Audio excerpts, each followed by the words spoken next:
This is the afternoon weather briefing. This is for Wednesday, the 26th of July. I'm James Spann. Alabama's weather, hot. What do you expect in late July? Showers are really hard to find. We got a few small ones out there, and that's going to be the case for a while as this upper ridge begins to expand. Of course, the question is, when does it begin to break down? Let's talk about it today. This is the current upper airflow. And again, the ridging that's been off to the west is slowly building in all across the southern states. And of course, the heat, the big story. Visible satellite view about 1 o'clock today. And we note a few showers over Tennessee and Mississippi. Got a field of cumulus clouds across the southern two-thirds of the state. And we'll check the radar. You can see a few showers again north and west of the state. And doing this a little early today, I've got a live shot from Lowe's in Alabaster. We have a weather radio programming event there between 4 and 6:30. But anyway, this is early this afternoon. And there could be a few little small spotty showers around today. But again, most places will stay dry.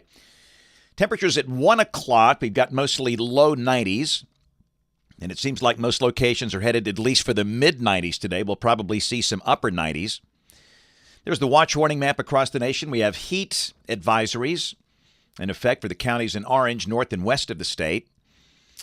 Got a chance of severe storms later today and tonight from near Chicago over to Cleveland, Detroit, and Buffalo. An enhanced risk for some of the states there. Also a chance of severe storms over parts of the Intermountain West and the High Plains. Tomorrow, a chance of severe storms over the northeast United States. Got the level 2 out of 5 risk from near Washington, D.C. to Boston. And day 3, which is Friday. Got a risk of severe storms on top of the heat bubble across parts of the High Plains states around the Great Lakes. Here's the rain for the next 7 days, and again, you can kind of see the core of the heat ridge. Texas, Oklahoma, and Arkansas, where there's no rain, and surrounding that, the ring of fire. Monsoon storms over the southwest, chance of severe storms on top of the heat ridge, and again, Alabama on the periphery of that. And understand, every day there could be a few small spotty showers around. So if it rains at your house, we're not saying the chance of rain is zero. It's not zero, but they should be fairly scarce. We'll put it that way through early next week. Weather in the tropics, just one feature on the board. Again, things are really quiet. Just a lot of dry air across the Atlantic basin. And again, a lot of shear, which is not favorable for formation of hurricanes. And I think that's a function of the El Nino INSO phase we're in.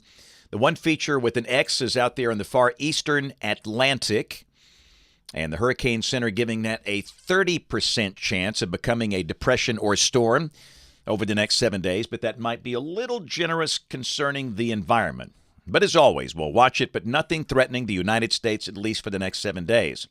Model fans, here's the GFS. This is the 12Z run. This is valid tomorrow at 4. And again, these upper air maps really tell the story this time of the year. We've got the 597 heat ring over Arizona and New Mexico with the ridge extending into the deep south.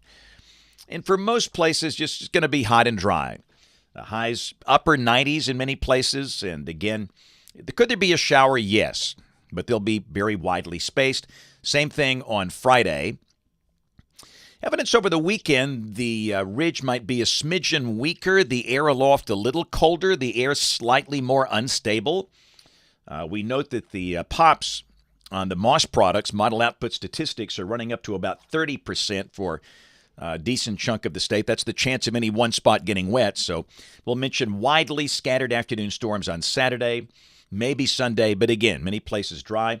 Highs for the weekend, same thing, mid to upper 90s, and really not much change for the first part of next week. There's Monday and Tuesday. Let's go to Wednesday. This is a week from today, August 2nd. Got that 597 heat bubble on top of Arkansas, pretty close. And obviously, with that being the case, it'll be kind of hot and kind of dry. However, if we go out 10 days, the ridge begins to break down. That's good news. We can celebrate that. This is Saturday, August 5th. And the heat ridge is beat down by this trough north of the state. And if that's the case, that will open the door for an increase in the number of showers and storms. And that would be toward the end of next week and that following weekend. So we'll certainly take that. We don't want to see a big heat bubble sitting on top of us in August. That's nasty when that happens for a long time. Rain for Birmingham off the GFS ensemble. The mean between 1 and 1.5 inches between now and the 11th of August. Heat levels coming off the NBM National Blend of Models, and this is for Birmingham. Your number could vary. And again, the NBM showing upper 90s, and we'll see days with mid-90s, whatever. It'll be hot, 90s and 70s for the next 10 days or so. Evidence the heat levels could be coming down around the weekend of the 5th and 6th. And since I'm doing the update early today, don't have the latest 8 to 14-day guidance. They typically release these about 2:30. This is from yesterday, but still, ridging in place. Temperatures will likely be a little above average. Hey, let's roll the kid cam. Yeah, buddy, the little ones. River Chase Day School at River Chase United Methodist Church. Had a big crowd there this morning. We had a great time talking about the weather. Everybody likes to talk about the weather on a sunny, hot summertime day, but I thought they were looking exceptionally good.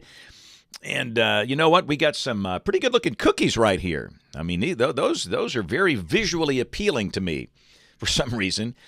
But we had some older kids there, too. But, again, we had just a great time today and great ministry and a huge crowd. So, again, thanks to all the kids and the teachers and everybody at River Chase Day School, River Chase United Methodist Church in Hoover, one of our little neighborhood schools here, if you will. For those that don't know, ABC 3340 is in River Chase in Hoover. A lot of people think we're up on the mountain. No, we've been down here for almost 27 years. So, again, today we have a weather radio programming event at the Lowe's in Alabaster. And listen, everybody needs one of these things. And I know what you're going to say.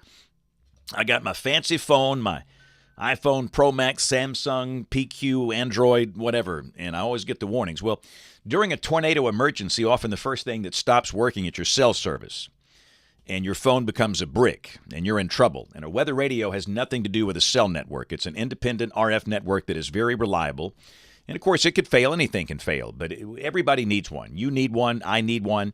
Every home, every business. And so what we do at these things, we have a big group there, and you can bring us your weather radio if you've already got one.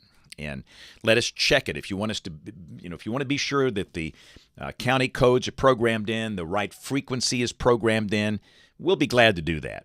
And if you need one, they have them for sale. You can buy one, and we'll program it on the spot. You don't have to do it. It's a good deal. We like to do this, and again, we love to see people come by and see us. And again, I'll be there doing the weather live on ABC 3340. So again, this is the Lowe's in Alabaster. Lowe's in Alabaster, right off I-65 and US 31. We'll be there between 4 and 6:30 this afternoon. So come see us. And of course, we invite you to watch us on TV this evening, ABC 3340 News. I'll be in there at 10 o'clock, right across the hall in Studio A at 4, 5, 6, and 10. Thanks for watching. Have a great evening, and God bless.